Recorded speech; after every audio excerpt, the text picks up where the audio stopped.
adalah 9 adab yang harus dilakukan saat akan melangsungkan hubungan suami istri atau jima. Ngaji halal untuk yang halal seperti itu ya. Assalamualaikum warahmatullahi wabarakatuh. Allahumma salli ala sayyidina Muhammad wa ala alihi wa sahbihi wa sallim, amma ba'du. Sahabat channel doa rahimakumullah. Rasulullah sallallahu alaihi wasallam bersabda, zifu arayisakum laylan wa at'imu duha.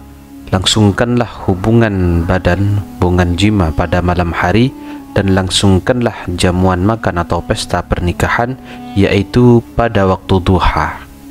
Yang pertama yaitu di dalam kitab Qurratul Ayun dijelaskan bahwasanya pengarang nazam Ibnu Yamun, pengarang nazamnya yaitu walid dukhuli waqtuhu ma'ruf ba'dal isya au qablaha ma'luf. Jadi Ibnu Yamun di sini menganjurkan sebaiknya adalah seorang suami yaitu ketika ingin melakukan hubungan suami istri, maka adalah yang annal matlub dukhuluz zawjati bi zawjatihi ay yakuna ba'da salatil isya'i, yaitu sebaiknya dilaksanakan setelah salat isya. Ini yang pertama. Lianna dzalika huwa sunnah, karena setelah dilakukan setelah salat isya yaitu adalah merupakan kesunnatan.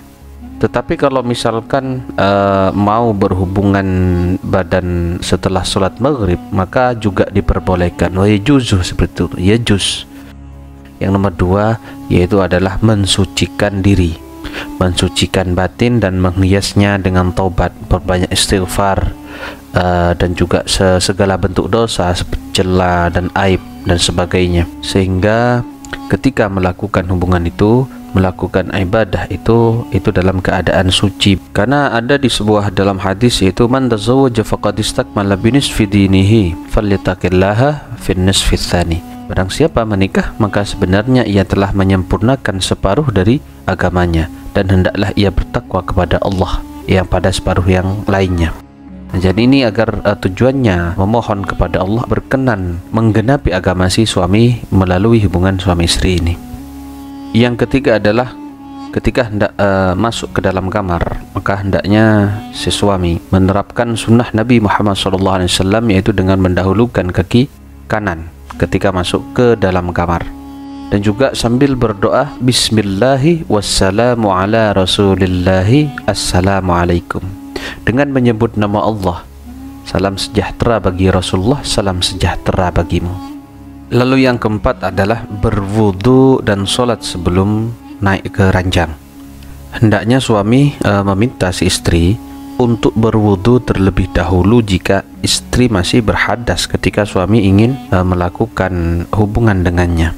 Nah, sesudah itu kedua pasangan ini hendaknya segera melaksanakan sholat maghrib atau isya secara berjamaah.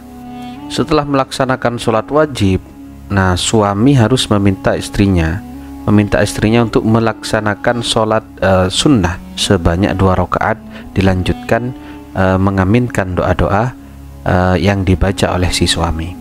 Lalu yang selanjutnya yaitu yang kelima adalah menyentuh ubun-ubun si istri dan mengecup kening si istri.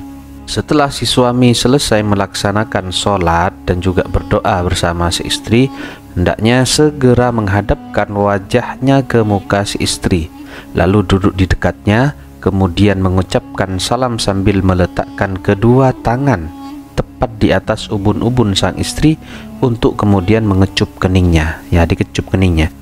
Pada saat mengecup kening sang istri, nah si suami ini dianjurkan membaca doa ini, Allahumma inni as'aluka khairaha wa khaira ma jabaltaha alaihi wa a'udzubika min syarriha wa syarri ma jabaltaha alaihi.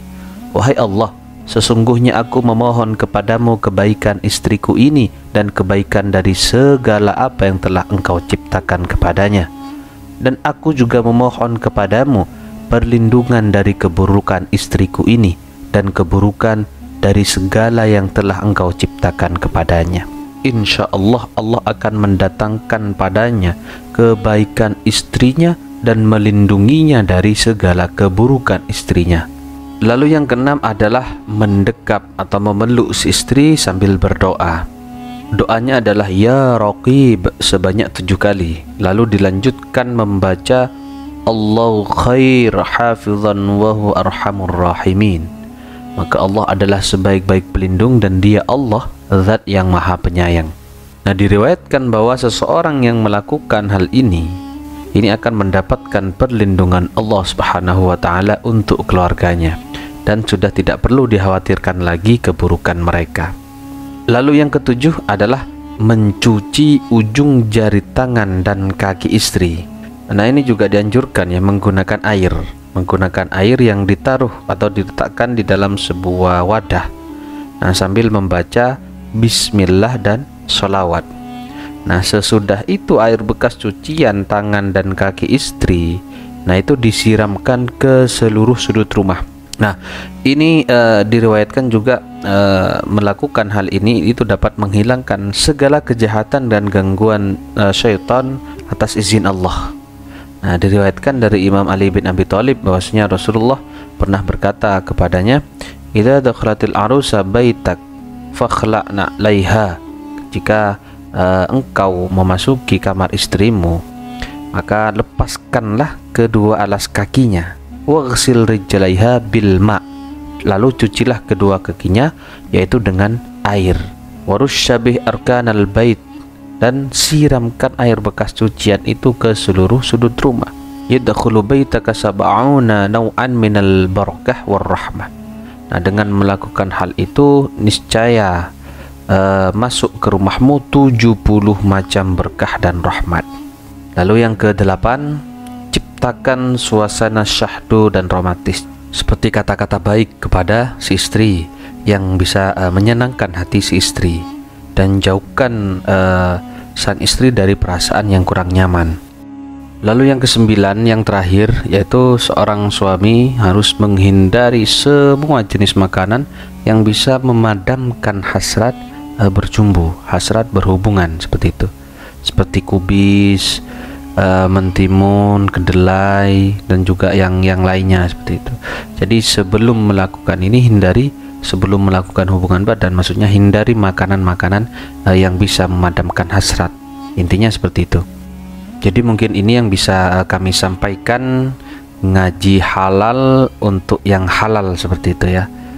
Jadi semoga bisa bermanfaat untuk antum semua dari penjelasan kitab Qurratul Uyun ini. Semoga bermanfaat. Wassalamualaikum warahmatullahi wabarakatuh.